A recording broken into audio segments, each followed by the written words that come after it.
All right, we left off last time in the middle of Deuteronomy chapter 28. So if you would turn in your Bibles and follow along there. Deuteronomy 28. And just to kind of remind us where we are, this is the blessings and curses section of the covenant. Whenever people in the ancient world would make a treaty, they would often at the end of that treaty or covenant agreement have some kind of statement to the effect of, calling down curses on the person who broke that particular agreement.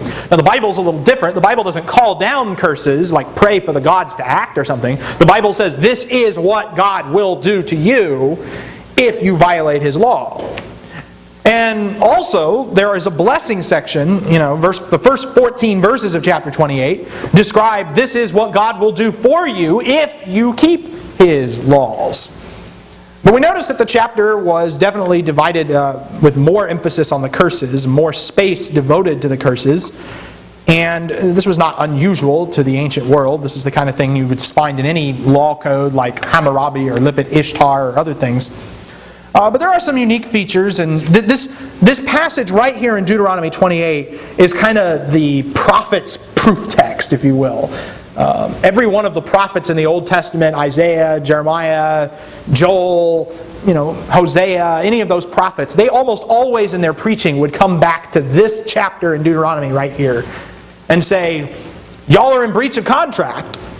This is what God's going to do to you because you're in breach of contract. This is what's going to happen. And we talked last time about the threefold curse of pestilence, famine, and sword that Jeremiah used so prolifically. We're going to pick up in verse 27 through verse 35. We've already read the chapter in its entirety, but we'll reread some sections of it. The Lord will smite you with the boils of Egypt, and with tumors, with the scab, and with the itch from which you cannot be healed. The Lord will smite you with madness, and with blindness, and with bewilderment of heart. You will grope at noon as the blind man gropes in darkness. You will not prosper in your ways, but you shall only be oppressed and robbed continually, with none to save you. You shall betroth a wife, but another man will violate her. You shall build a house, but you will not live in it. You shall plant a vineyard, but you will not use its fruit. Your ox shall be slaughtered before your eyes, but you will not eat of it. Your donkey shall be torn away from you and will not be restored to you. Your sheep shall be given to your enemies, and you will have none to save you. Your sons and your daughters shall be given to another people, while your eyes look on and yearn for them continually. But there will be nothing you can do. A people whom you do not know shall eat up the produce of your ground and all your labors, and you will never be anything but oppressed and crushed continually. You shall be driven mad by the sight of what you see. The Lord will strike you on the knees and legs with sore boils from which you cannot be healed, from the sole of your foot to the crown of your head. All right, now I'm framing 27 through 35 as kind of its own paragraph, which starts and ends with boils. But in this is this statement that you will be driven mad by the sight of what you see. Why would they be driven mad?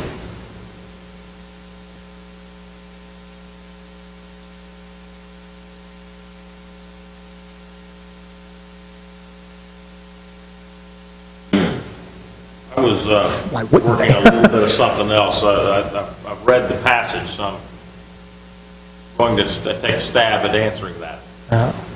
When, of course, I've been reading books on the war in the Pacific here, and I was reading the other night about a man's first submarine attack, where they shot the two ships, and there were survivors in the water, Japanese survivors in the water. Destroyers came to try to sink the submarine, and they were depth charging everything, killing their own people while they were trying to get rid of that submarine. When the submarine surfaced after the attack, there was all the detritus and the dead bodies floating around, and this one man was just, he became sick, physically ill from seeing that. Just the destruction, the sheer horror of the war.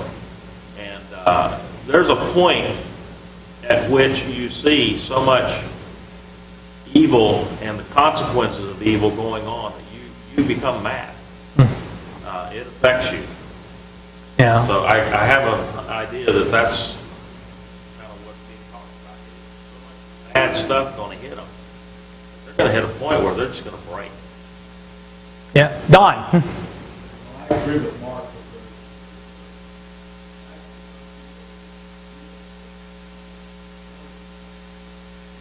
Mm-hmm.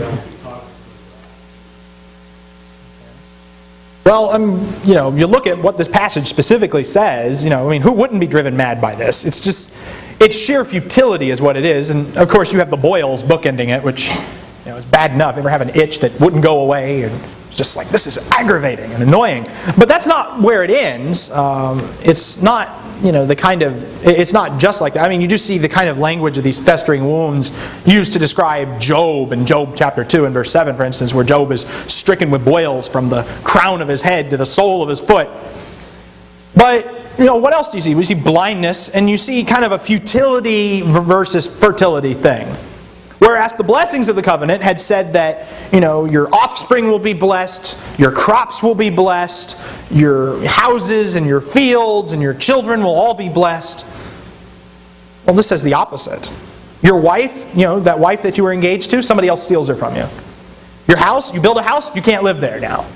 You plant crops, guess what? You're not going to eat that harvest. One sows and another reaps. It is kind of a opposite of what Jesus' point using that proverb in John 4 is, but your ox and your animals, they're all killed and you can't eat them. Your children are given away into slavery. And throughout this whole section, there is the language of futility. Verse 31, there is none to save you. Verse 32, there's nothing you can do. Verse 33, you will never be anything but oppressed. The worst part of this is not all this bad stuff is happening to you, but the fact that you can't do anything about it. You won't be able to stop it. Although, could they have stopped it? Yes. Obedience earlier. Obedience Yeah, to God earlier on. If they had done what God said, they could have stopped it. Done.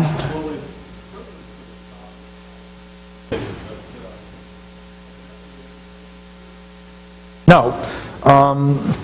Typologically, this is what hell is going to be like. The sheer futility, the sheer destruction, the torment of all of it. But the worst part of the experience of futility is the fact that you did this to yourself. I did this to myself. Is knowing that and having to live with that kind of regret. That's what is the most, gut-wrenching of the whole thing. I remember when the AIDS thing first came out, and I was working at a Saddlebrook resort at the time, and so a lot of people would eat lunch together and so forth. There was one guy that I worked with constantly, and he said, people say that AIDS is because of sin. He says, AIDS isn't because of sin. What about the little babies that are being born with AIDS? And I said, my answer to him was, well, that's a consequence of the parents' sin. And the fact is that the two highest categories of people that get that disease are the intravenous drug abuser and the male homosexuals.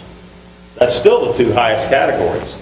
And so to say that because some people innocently suffer for the sins of others, and it has nothing to do with God, it has nothing to do with sin, but we hit a point where we go downhill so far into sin that we delude ourselves. And, Thessalonians talks about that when God says He will send a strong delusion that they may believe a lie so that they can be condemned. Romans chapter 1 at the end of the chapter talks about the descent downward into sin, and at the end of it says not only do the same but also consent with them that do it. In other words, they're encouraging other people to commit the same sins that they're committing. Because they've deluded themselves into thinking these are righteous and good things. There is some. The relationship between sin and consequences. There's several different aspects to it in the Bible. Are people ultimately on the final day of judgment going to be judged each according to his own works, standing before God, accountable for their own things that they've done? Yes. But I would be a fool to think that the things I do don't affect other people. If I go out and kill somebody. Am I the only person that's going to suffer for my sin? No. What about the guy you killed? And there's a whole. Sin by very nature contaminates the environment in which it exists, and that's we live in a cursed world. You want to know why there's so much suffering in the world? You want to know why people suffer who quote unquote don't deserve it? Well, look around us. We live in a world that is cursed by our own sins, and before we start trying to point the finger of blame, we need to realize that we are just as much to share in that blame as anybody else is. Don. I looked at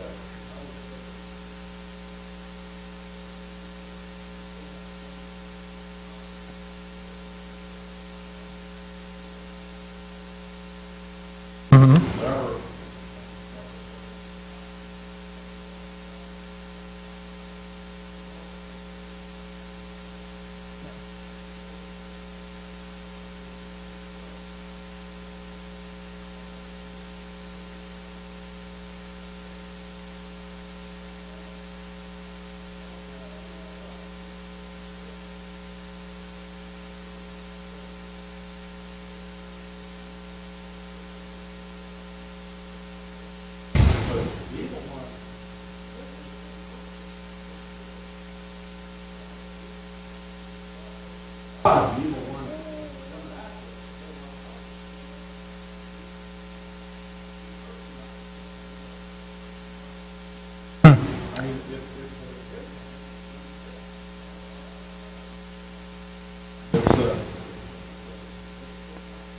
Well, and that's there's a lot more we could probably say about this.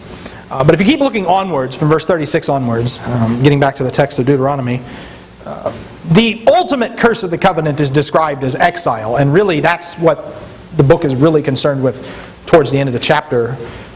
In verse 36 it says that the Lord will bring you and your king, whom you have set over you, to a nation which neither you nor your fathers have known. And there you shall serve other gods, wood and stone. You shall become a horror, a proverb, and a taunt among all the people where the Lord drives you.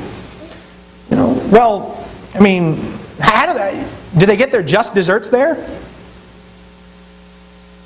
Think about their latter history. I mean, you think about the time of Esther, there was a plot to annihilate all of the Jews in the kingdom. They were scattered out among the kingdom, and they pretty much became a hiss and a taunt.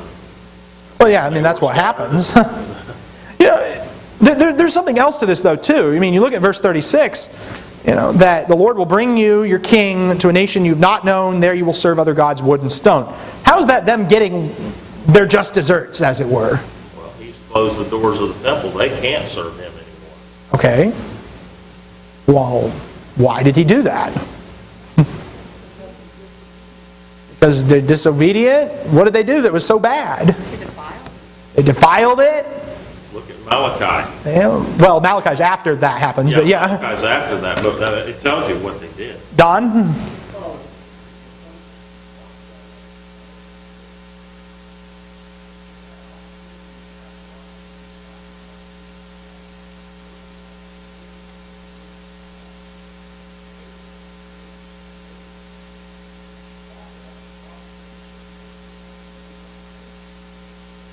They kill the prophets. Okay. Right? I mean, eventually. Okay, all right. You know what's the surest way to get your children to want to eat Brussels sprouts? Cook them up, eat them yourself, and tell your kids they can't have any.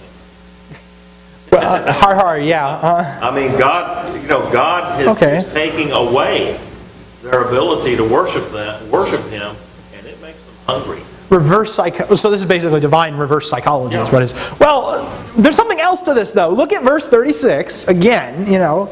I mean, what was the main thing that they were doing that got them sent into exile? If you could pick one sin that was just... James, you got something? We're talking about the Israelites here. Yeah. Okay, I just want to make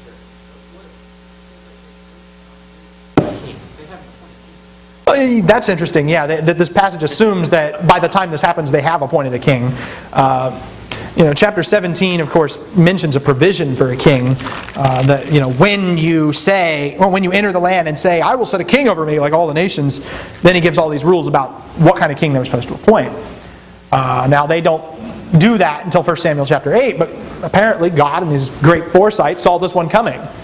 Of course, some of the liberal critics out there of the Bible will say that this is a reason to say Deuteronomy was written much later, after they had a king, which it's kind of, in a way, circular reasoning. We decide ahead of time that we can't know the future, therefore it must be written after the fact. But I don't know, I'm not going to get into that. That's too complex. But the thing, okay, what verse 36? I was looking for something specific, and people were hitting close. But Mark, I think maybe when the people got tired of the manna and they wanted meat, God sent them quail, and He sent them quail until it came out their nostrils. He filled them up with it so much they got sick to death of it. You want to worship idols? I'm going to make you worship idols until it comes out your nostrils like Yes. the quail did in the wilderness. Yes. You're going to get sick and tired of worshiping idols. Yes, that's what I was looking for. Basically, God's saying that you want to worship other gods? Go ahead. I'll send you into captivity. That'll be the only thing you can worship. You won't be able to worship me. You won't be able to serve me. I'll give you what you want, but in return for that, you have to rely on those gods to save you now. Let's see them do it. Let's see those gods. You don't get to enjoy the blessings I give you anymore. You got to enjoy what they can give you. And what can those gods give you? Wood and stone. And it's really quite. God's not being some kind of cosmic bully here. He's basically saying, "Oh, fine. You don't want me? You don't have to have me. You don't have to serve me. But in return, you don't have to get what I would give you either." People don't realize that everything that we have, every breath of air that we're taking in and out of our lungs, everything that we eat for breakfast, lunch, and dinner, everything comes from God's hand. And because it comes from God, who are we to, dictate, well, that's not fair, God. What, that I took away what was mine from you because you wouldn't serve me? Well, God is fully within His right to do that. He's God. Don. No, God has not changed. I don't agree with the notion that the Old Testament God is some kind of vengeful, wrathful God that's out to get everybody, and New Testament God is this this big teddy bear who everybody wants to be friends with or whatnot. No, that's not the picture is painted out. And Jesus says more about hell than anybody else, if you can believe that. Prince of Peace, but it's one of those things where God's character hasn't changed. This is here to teach us something about who He is. Israel's consequences are justly deserved. He's giving them what they ask for, essentially. You want to worship other gods? Go ahead. Exactly. Now, you see, the idols are incapable of saving them from their oppressors. They rejected the only God that could save them. Why in the world would they do that? Well, your guess is as good as mine. Why in the world would any of us do that? They were like spoiled children. We need to take a good look at ourselves too. We rejecting the only one that can save us? Are we turning to idols of gold and silver? Are we turning to things set up in our hearts that are frankly more important to us in life? Well, that's not the kind of attitude as servants of God that we need to have. Mark. It's easier to believe in something that you can see, taste, touch, feel, smell, hear, than it is something that you can. But that's where that's what true faith is all about. It's looking at evidence that's not direct evidence like seeing, tasting, touching. It's looking at the indirect evidence, the circumstantial evidence, we might call that in court. But you can convict somebody on circumstantial evidence just as well as on direct evidence. And there is so much evidence, circumstantial, that the spirit world does exist, and that there is a God who is a spirit, and the God who created this world, that if we will simply look around us, we can find enough evidence to provide a basis for true faith in that. But that's kind of a difficult thing to do. It's easier to put your trust into some little wooden thing that you carved out with your own hands and set up on a little mantle somewhere, and then bow down to worship. And you take the wood shavings you shaved off of Him, and you build a little fire with it, and you burn some incense to it. Well, but what are you worshiping? You're worshiping something that's less than you because you created it. But there's a couple things in there. I'm not totally sure I can agree without qualification to that definition of faith and evidence, but that's a whole other issue for another class. But there is a thing, yes, humans are obsessed with what they see. And Deuteronomy 4 talked about this, that, when you saw God on Mount Sinai, on the day that, the Lord appeared and spoke to you on Mount Sinai, what did you see? Did you see what God looked like? No, you didn't see a form. Why don't we know what God looks like? Well, because, one of the reasons the Bible gives is because, if we knew what God looks like, we would have built a statue out of it, wouldn't we? We'd have tried to worship it. And as it is, mankind still tries to do that. My wife is baffled at the idea that they built a golden calf. That was the best thing you could come up with? She says, a calf? You're going to make a model. Because they believed they were worshiping Yahweh when they built the golden calf. And what happened? Well, it's like, that was the best thing you could come up with? all the majesty and the glory and the splendor of God, you're going to represent him as a calf? You're going to represent him as some, man-made image? You're going to, what materials will you build this image out of? Yeah. What they used gold. What precious materials could you build God out of that would be worthy of his glory? Gold? Is that all you can come up with? Something that God created. God uses gold as his pavement, if you will, to point to Revelation, I guess, in that instance. And the whole point of all of this is to say that that we can't be fixated on the things that can't save, these lifeless idols that can't see or hear or talk, things that are made. We focus on God who made all things. Now, we did get on a little bit of a tangent. I want to get back to the text. Verse 38 talks about locusts. You shall bring out much seed to the field, but you will gather in little, for the locust will consume it. You shall plant and cultivate vineyards, but you will neither drink of the wine nor the grapes, for the worm will devour them. You shall have olive trees throughout your territory, but you will not anoint yourself with the oil, for your olives will drop off. You shall have sons and daughters, but they will not be yours, for they will go into captivity. The cricket shall possess all your trees and the produce of your ground. The alien who is among you shall rise higher, above you higher and higher, but you will go down lower and lower. He shall lend to you, but you will not lend to him. He shall be the head, and you will be the tail.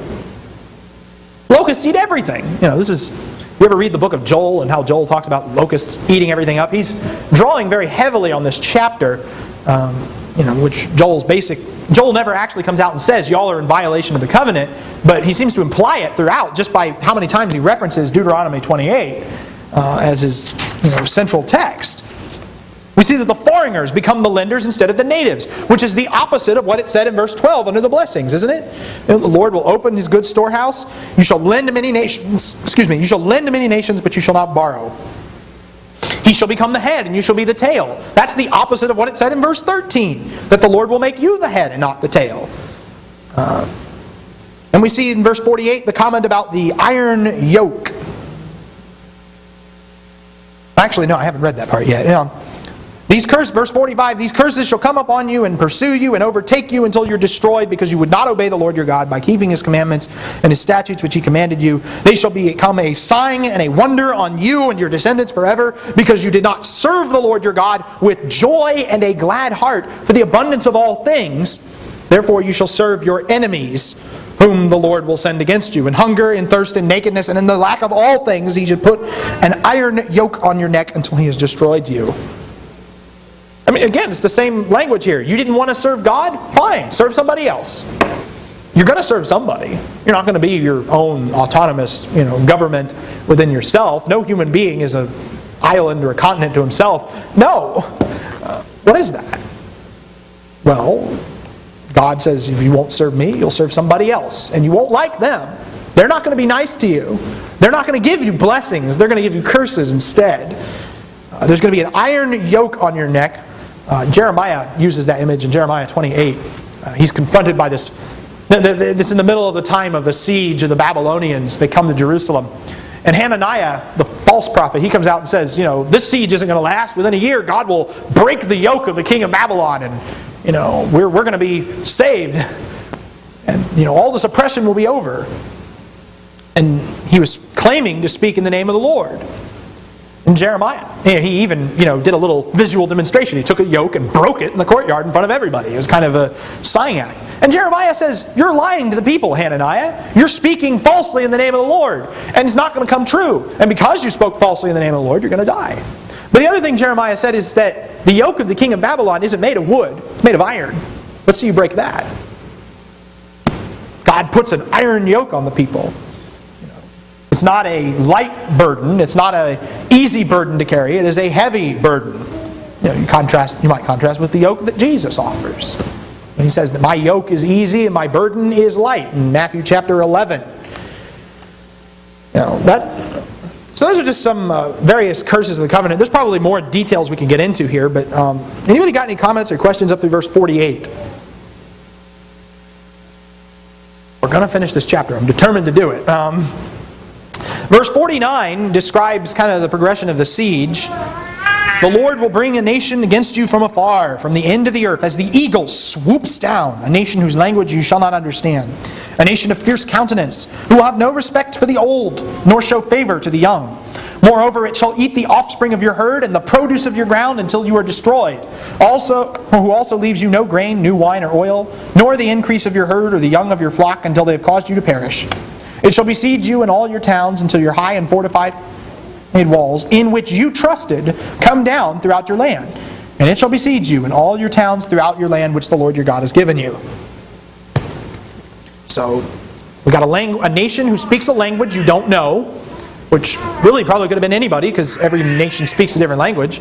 It's just one of the, I guess we probably, it's hard to appreciate this because we didn't live in that time, but when a nation invades you, and they don't even speak your language, but they can still, tell you to do things and chain you up and drag you off into captivity, that's got to do something to the psyche of a person.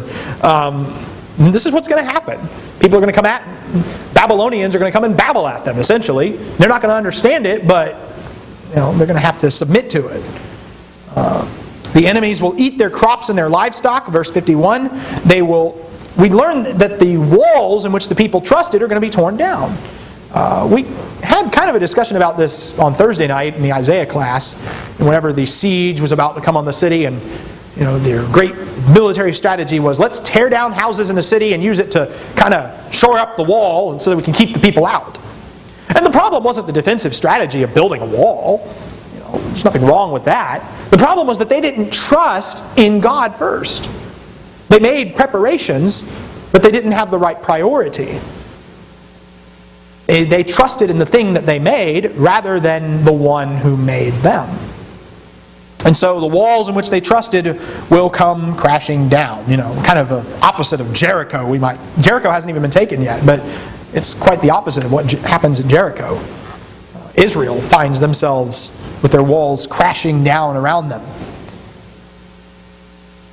Any comments or questions up to verse 52? Mark. Just a thought here. You mentioned Jericho. After that happened, with the image of Jericho's walls coming down merely by the power of God and not through anything they did, obviously. And why would they think the walls would be the thing that would protect them? Exactly. That generation apparently did get the message. It was the generations that followed that weren't taught that didn't get the message. Yeah, and even Ai, where they had a failure at the very beginning. Yet when God set the plan for them, when they turned and asked God, we need you, finally, and they went back to Ai, they took the city without a problem. The walls didn't protect any of those people. No. There's a definite tendency, it's like we said before, there's a definite tendency of man to trust what he can see, what he can touch and handle. And now the siege gets really bad. The siege that's depicted here, it devolves into depravity and cannibalism. In verse 53, you shall eat the offspring of your own body, the flesh of your sons and of your daughters, whom the Lord your God has given you, during the siege and the distress by which your enemy shall oppress you. The man who is refined and very delicate among you shall be hostile toward his brother, and toward the wife he cherishes, and toward the rest of the children who remain, so that he will not give even one of them any of the flesh of his children which he will eat, since he has nothing else left during the siege and the distress by which your enemy will oppress you in all your towns. The refined and delicate woman among you who would not venture to set the sole of her foot on the ground for delicateness and refinement shall be hostile toward the husband she cherishes, and toward her son and daughter, toward her afterbirth which issues from between her legs, and toward her children whom she bears, for she will eat them secretly for lack of anything else during the siege and the distress by which your enemy will oppress you in your town. Now that's really freaky sounding. The crops are eaten. Whenever ancient people would surround a city, the whole point of a siege is to starve the city out. No crops get into the city. Well, people aren't going to give up their city very easily, so they resort to cannibalism. They eat their children. This is the kind of language that Jeremiah uses to describe what happened in Jerusalem in the book of Lamentations. In Lamentations chapter 2, in verse 20, he says that, "See, O Lord, and look, With whom have you dealt thus? Should women eat their offspring, the little ones who were born healthy? Should priest and prophet be slain in the sanctuary of the Lord? In Lamentations 4 and verse 10, the hands of compassionate women boiled their own children. They became food for them because of the destruction of the daughter of my people. People will resort to really horrific things in a situation like this. There's a story about this in 2 Kings 6 where the city of Samaria is under siege, and these two women make an agreement that, we'll eat my son today and your son tomorrow. Of course, they eat the first son. Then the next day, the second woman hides her son. Not only are they doing this despicable thing, they can't even share with each other. I mean, it's like, how much worse can it get? Proof that the expression failing is not a double negative. The refined and the delicate men and women do unspeakable things to their children that no one would have thought that they were capable of. And then in verses 58 through 68, we have the exile becomes like a return to Egypt. He says, if you are not careful to observe all the words of this law, which were written in this book, to fear this honored and awesome name, the Lord your God, then the Lord will bring extraordinary plagues on you and your descendants, even severe and lasting plagues, and miserable and chronic sicknesses. He will bring back on you all the diseases of Egypt which you were afraid, and they will cling to you. And also every sickness and every plague, which is not written in the book of this law, the Lord will bring on you until you are destroyed. Then you shall be left few in number, whereas you were as numerous as the stars of the heaven, because you did not obey the Lord your God. It shall come about that as the Lord delighted over you to prosper you and multiply you, so the Lord will delight over you to make you perish and destroy you, and you will be torn from the land where you are entering to possess it. Moreover, the Lord will scatter you among all peoples from one end of the earth to the other end of the earth, and there you will serve other gods, wood and stone, which you or your fathers have not known. Among those nations you shall find no rest, and there will be no resting place for the sole of your foot. But there the Lord will give you a trembling heart, failing of eyes, despair of soul. So your life shall hang in doubt before you, and you shall be in dread night and day, and you shall have no assurance of your life. In the morning you would say, would that it were evening, and in the evening you shall say, would that it were morning. Because of the dread of your heart which you dread, and for the sight of your eyes which you will see, the Lord will bring you back to Egypt in the ships by the way about which I spoke to you. You will never see it again. And there you will offer yourselves for sale to your enemies as male and female slaves. But there will be no buyer. How low can you go? Exactly.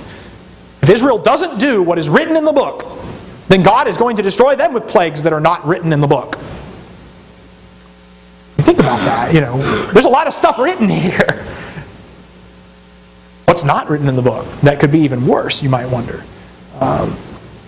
You think about Ephesians chapter 3, where it says that God is able to do more than we can ask or even think. And we usually apply that statement rightly to God's providence and His power and His ability to do wonderful things for His people.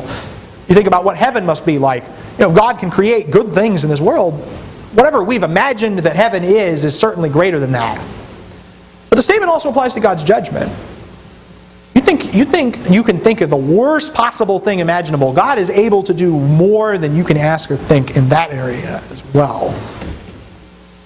God is able to give you more judgment than you can possibly contemplate or imagine. Done.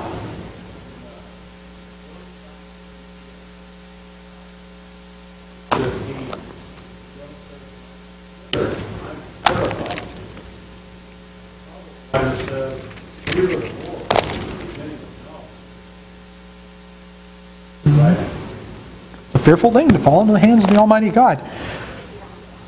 And there's kind of an echo of this in Revelation chapter 22.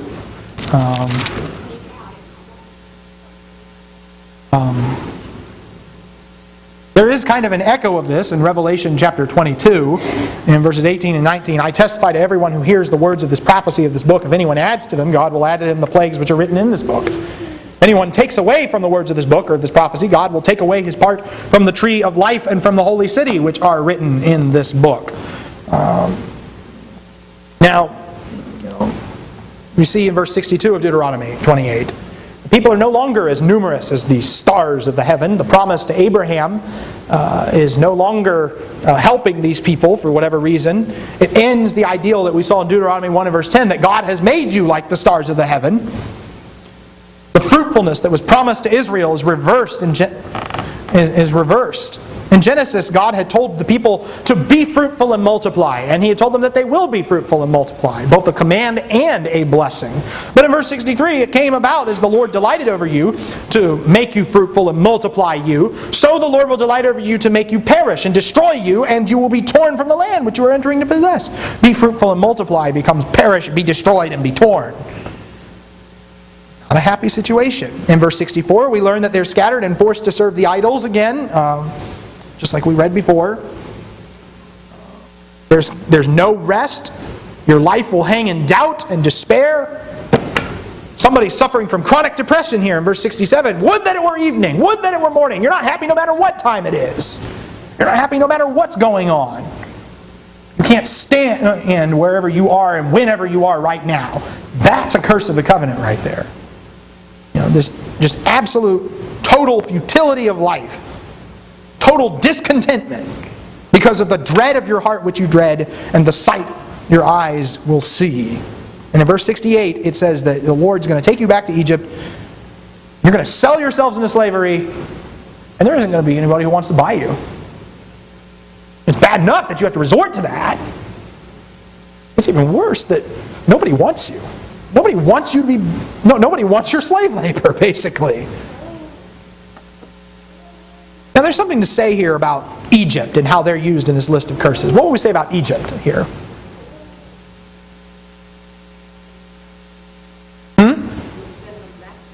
Sends them back to Egypt. Okay. I mean, you see, Mark. Egypt, by this, I mean,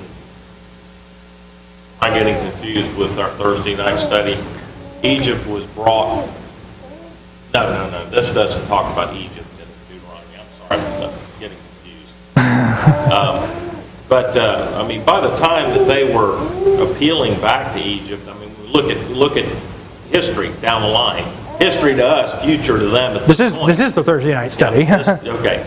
Egypt had been brought very low and was suffering its own set of curses when Israel turned to Egypt and said, "Save us from our enemies." Mm-hmm. They were, as it were, like I think you put it, they were trying to rely on a paper tiger.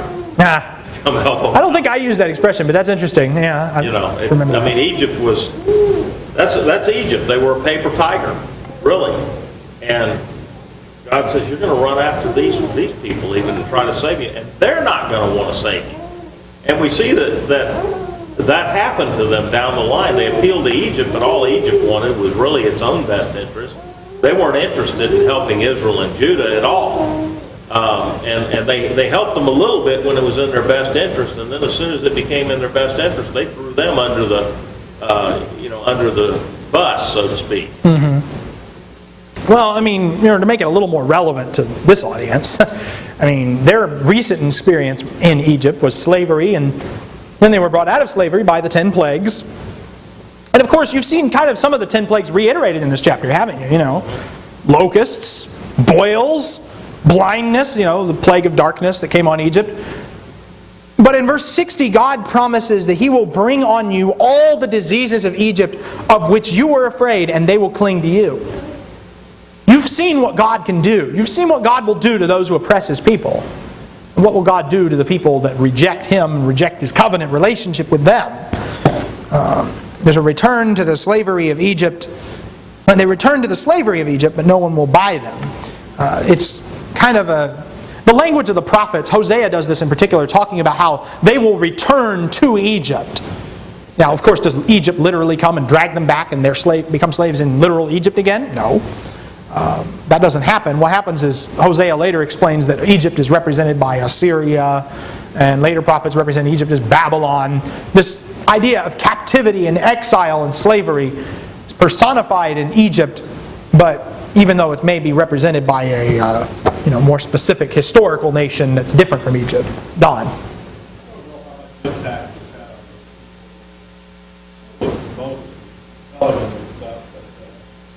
Because there will be no fire. Imagine. God is the creator of everything. Here you are. All you got to do is obey His commands and worship Him. And here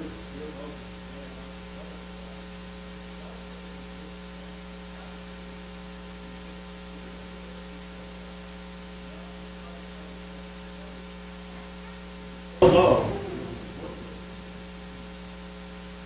no value whatsoever. No buyer. At this point, we might remember that, and I don't think I'm getting confused with the Thursday night study this time. But God told them earlier on in the speeches to them, I chose you not because you were a mighty nation, not because you were a great people, not because you were more holy or righteous than anyone else in this world, but I chose you because I loved you more than I loved anyone else in this world. He made a promise to Abraham. He reiterated to Isaac and Jacob. And he chose them because of the promises he made to their forefathers. Not because they were anybody special. And what he's telling them now is, you remember that just because you're my chosen people, you're not anybody special, and you're not going to get away with anything I wouldn't let anybody else get away with, so to speak. A parent might have a favorite child in some respects, but still treat them in fairness, all of the children in fairness. And Well, we can argue about that later, but yeah. well, there are some respects where I love one of my children a little more in this way than I love the others. Every one of them I love equally, but I love them each differently. Okay, I see sort of where you're coming from. And God is saying to Israel here that just because I love you differently than I love all the rest of the nations, don't think that gives you a reason or what am I trying to say? The word is right on the tip of my tongue. And it's not excuse, but excuse. Justification. Excuse or justification to do evil and think you're going to get away with it. You're not going to get away with it any more than anybody else did. I mean, here was Adam and Eve walking with God in the cool of the evening, seeing God face to face, talking with Him.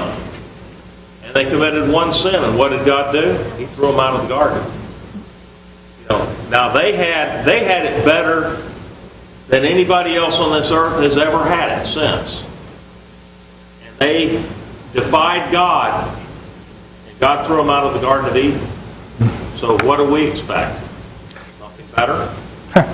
God did not, well, yeah, I mean, pretty much said what I was going to say next anyway. So I think that's as good a place as any to end. We'll pick up with chapter 29 next time and hopefully get through that chapter.